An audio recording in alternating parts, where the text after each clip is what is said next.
ബസ്സിനൊക്കെ എല്ലാത്തിലും സീറ്റ് ഒഴിവ്.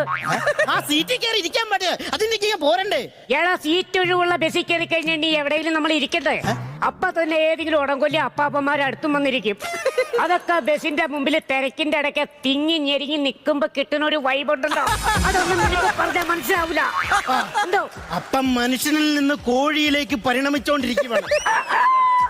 തന്നെ ഇത് കോഴി കൂവിതാ. കോഴിയുടെ ചുണ്ടിൽ റബ്ബർ ബാൻഡ് ഇട്ടിട്ട് തെറ്റാരി കൂടി ചവിട്ടങ്ങ വെച്ചു കൊടുത്താണ്ടല്ലോ. നിന്റെ വിദ്യാഭ്യാസ നിലവാരം കൂപ്പ് കുത്തി പോകുന്നുണ്ടോ? എപ്പോഴെങ്കിലും കാര്യം മനസ്സിലായി? ഇതിന് ഞാനൊരു പ്രതിവിധി തീരുമാനിച്ചു. ഇപ്പോഴാണ് അപ്പനായത്. ഇത് ഞാൻ നിനക്കൊരു ഹോം ട്യൂഷൻ അറേഞ്ച് ചെയ്താലോ എന്ന് വരെ ചിന്തിച്ചു. ബാക്കി കണ്ടന്റ് ഞാൻ പറയാം. പറ. ഇപ്പൊ പോയ സാധനത്തിന് ഹോം ട്യൂഷൻ കിട്ടുമെന്ന് ഞാൻ ചോദിക്കണം. അവര് നമ്മുടെ വീട്ടിൽ വന്ന് ഹോം ട്യൂഷൻ എടുക്കണം. നിങ്ങൾക്ക് അതിനെ ട്യൂൺ ചെയ്യണം. എന്റെ ജീവിതം നശിച്ചു പോയാലും ഞാനായിട്ട് നിങ്ങൾക്ക് ഒരു അവസരം ഉണ്ടാക്കി തരില്ല. കൈ വെച്ചാൽ മതി കേട്ടോ. എന്റെ ലിസ്റ്റേ മനസ്സിലാക്കി കളഞ്ഞു.